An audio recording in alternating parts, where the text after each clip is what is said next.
Parlons. Design. Parlons. Design. Parlons.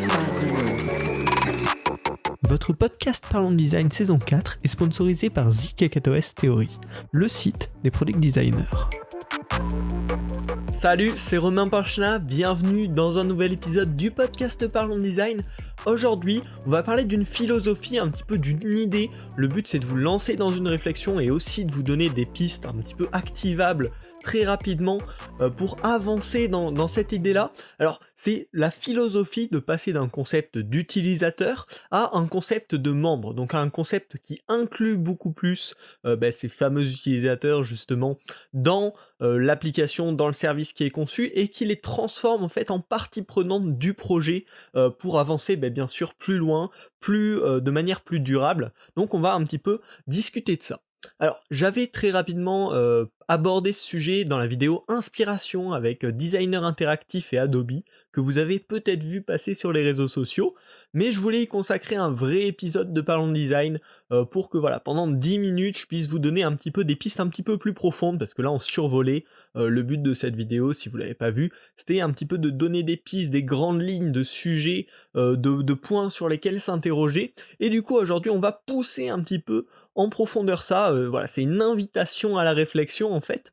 Alors, en tout cas ce sujet-là, il part d'un constat un petit peu simple, c'est qu'on parle tout le temps de design centré utilisateur, de design d'expérience utilisateur, on est vraiment autour de ça, et pourtant le mot utilisateur c'est un mot très distant. On sépare le créateur un petit peu du simple utilisateur, et c'est un petit peu un terme très distant, très froid, et qui le place dans une position un petit peu de faiblesse par rapport aux personnes par exemple qui s'y connaissent entre guillemets, qui créent le produit ou le service. Et finalement on a bien sûr plein de méthodes centrées utilisateurs, mais on oublie des fois un petit peu l'objectif principal qui est tout simplement le bien de l'utilisateur, lui apporter des outils pour simplifier sa vie, pour améliorer sa vie. C'est pas toujours de la manière la plus simple, c'est pas le souci. Et finalement, je pense que dans les prochaines années, on a peut-être ce rôle à faire, à prendre en tout cas, d'essayer d'humaniser le design encore un petit peu plus. On doit vivre avec l'utilisateur pour lui proposer une expérience qui est encore plus en adéquation avec ses besoins, avec ses problèmes, avec ses envies.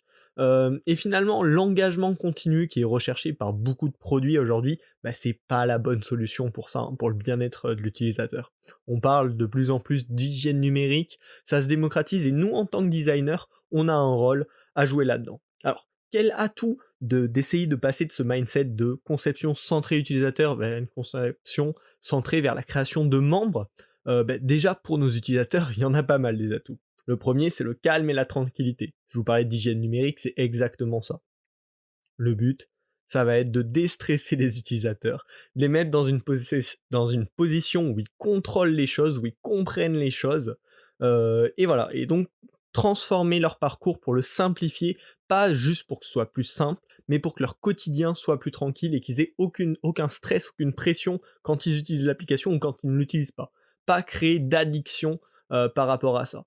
Là, le deuxième point pour les utilisateurs, c'est le côté confiance et compréhension. Si on leur donne les bons outils, les bonnes informations pour comprendre notamment les enjeux de vie privée, quels sont ces enjeux-là, à quoi ça correspond, comment l'application ou le service respecte ce qu'il annonce, à quoi ça sert, ça, c'est tous des enjeux de confiance et de compréhension qui vont améliorer, bien sûr, une meilleure cohésion entre les utilisateurs et les services qu'ils utilisent. Et enfin, le dernier point, qui est aussi un bon point pour l'utilisateur que pour les créateurs du service, c'est la durabilité de la relation client. Plus on a cette tranquillité, cette confiance, cette compréhension, plus la relation sera du long terme, et donc ça, c'est bien sûr positif pour tout le monde.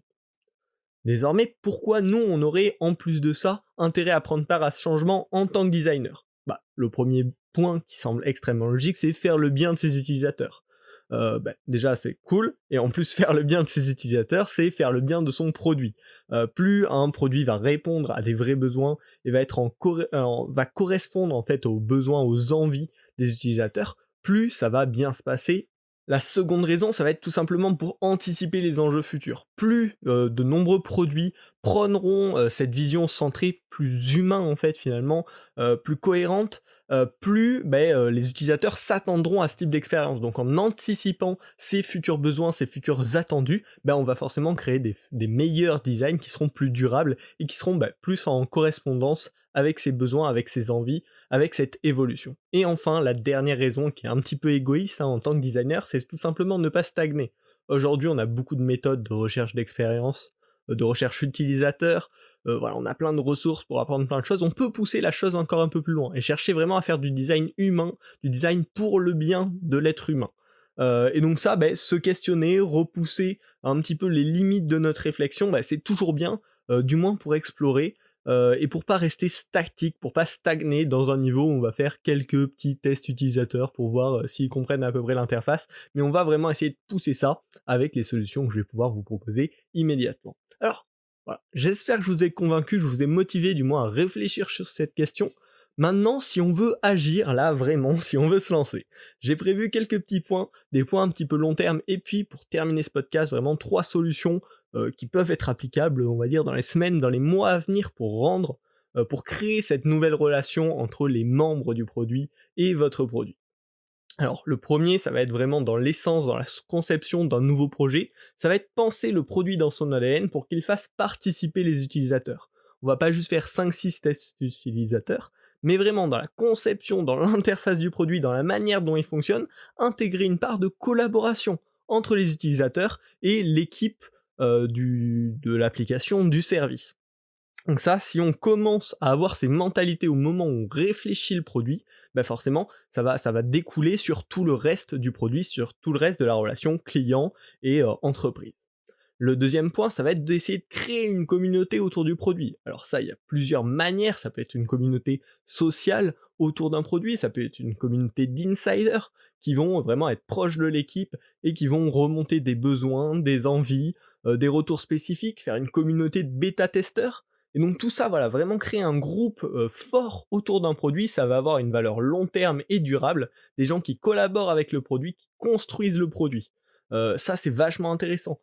Un très bon exemple là-dessus que j'aime beaucoup, c'est Adobe, avec notamment Adobe XD, il y a une page où les utilisateurs peuvent proposer des features, mais pas juste proposer quelques idées comme ça, vraiment les argumenter avec des images, avec des vidéos, avec des textes. Les autres utilisateurs peuvent répondre, réenchérir sur cette idée et construire ensemble les idées qui seront intégrées par la suite dans le logiciel. Ça a plusieurs avantages. Déjà, on voit ce dont vraiment une grande proportion d'utilisateurs ont besoin en tant qu'entreprise.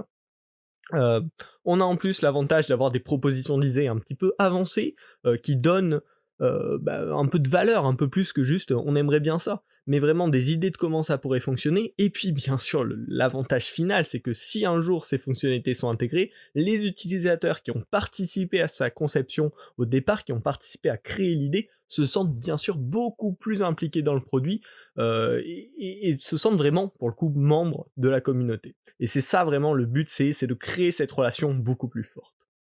Enfin, au sein même, on va dire, des designers, alors de la communauté des designers, pour le coup, ça rentre dans le thème, on peut aider, nous, à changer le mode de pensée et à questionner du moins ça. Est-ce que le fait qu'on base tout sur l'utilisateur en utilisant cette terminologie-là, est-ce que c'est bien ?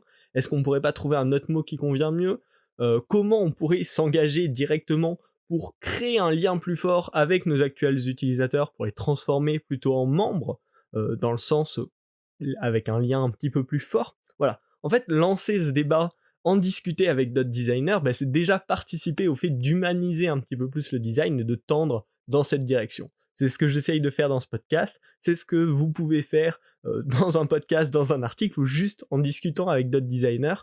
Et donc voilà, poser cette question, c'est déjà faire évoluer et tendre vers cet objectif-là. Maintenant, on va passer à la dernière partie, 3 solutions vraiment à mettre en place, qui sont pas toutes cuites, mais qui donnent vraiment une grosse orientation, un truc technique, on va dire, en soi, qu'on peut vraiment mettre en place. Alors la première chose que je peux vous recommander pour tendre dans cette direction, c'est de créer un espace de communication libre et transparent entre les membres et l'équipe du produit. Alors ça peut se faire sous plein de formes, je vous ai parlé de Adobe XD avec cet espace entre le forum et la zone de vote. Ça peut être tout simplement en créant des comptes sociaux très animés où il y a vraiment une clôture, c'est-à-dire c'est pas juste de la communication avec un petit peu tout le monde, mais les membres peuvent s'y rejoindre, partager des choses ensemble et l'animer de cette manière-là, pas en plaçant directement le produit au centre, mais vraiment en plaçant le partage, la communication au centre. Ça peut être en intégrant dans votre application un espace avec des propositions justement sur la suite, en partageant votre roadmap publiquement et en laissant vos utilisateurs commenter là-dessus. Enfin, il y a plein de manières de créer un espace d'échange entre les utilisateurs et les équipes produits pour pousser cette collaboration et créer ce lien plus fort entre les deux parties et les réunir finalement. Le second point qui là serait plus à l'origine d'un projet, c'est vraiment orienter le produit autour d'une mission pour le bien de la personne. C'est-à-dire pas l'orienter en voulant directement résoudre un problème précis avec derrière un petit chiffrage un petit peu, mais vraiment l'orienter de manière à qu'est-ce qu'on peut faire pour améliorer la vie des gens. Alors c'est un petit peu abstrait quand je le dis comme ça, même moi je vois encore un peu d'abstraction là-dedans, mais c'est vraiment dans le message, dans la façon dont on va formuler cet objectif, le placer pour le bien de l'humain, ce qui va dire que par cet objectif, par définition, on va minimiser par exemple les notifications, on va augmenter la part des décisions auxquelles les utilisateurs peuvent participer. Et du coup, propulser en fait cette mission ensuite à travers toutes les décisions du produit. Donc voilà, avoir une bonne base solide qui intègre en fait cette idée de créer une communauté, joindre des membres ensemble, ça va faire que derrière le produit répondra à ces critères et poussera dans ce sens-là. Et enfin, la dernière solution à mettre en place, c'est peut-être la plus simple et en même temps la plus compliquée parce que au marketing, ils vont moins aimer ça, mais c'est réduire au maximum les interruptions non nécessaires. On utilise aujourd'hui énormément de mails, de notifications pour ramener les utilisateurs sur le produit, pour les attirer, créer des mécanismes un petit peu qui leur donnent envie. Ça, on va le minimiser et laisser finalement au moins les utilisateurs choisir quand est-ce qu'ils veulent être interrompus. Pour pas tout simplement gâcher le reste de leur vie où ils n'ont pas envie d'être avec votre produit. Mieux respecter comme ça tout simplement la liberté, la vie des utilisateurs, c'est déjà un premier pas dans ce sens-là, qui est complémentaire je pense avec le reste. Donc voilà, là c'est un début de réflexion, c'est pas encore parfait, je voulais quand même vous en parler dans ce podcast parce que je pense déjà avoir quelques petites pistes comme ça que vous allez pouvoir explorer, tirer de votre côté, rajouter votre réflexion par-dessus, hein. Et puis d'ailleurs, je vous invite vraiment avec ce podcast à venir discuter avec moi sur Twitter, sur LinkedIn, les deux sont dans la description du podcast, et me donner votre avis tout simplement là-dessus. Qu'est-ce qu'on peut faire, quelles peuvent être les bonnes idées. Donc voilà, ça c'est vraiment un sujet qui porte à réflexion, à débat, qui doit grandir au fur et à mesure, et si on peut en discuter ensemble pour le faire grandir, ce serait vraiment génial. Donc n'hésitez pas à me partager votre avis sur les réseaux sociaux, et puis bonne réflexion, n'hésitez pas à partager le podcast autour de vous pour qu'on continue à faire grandir cette idée ensemble, et on se retrouve la semaine prochaine pour un nouvel épisode du podcast Parlons Design. Salut. Design. Design. Design.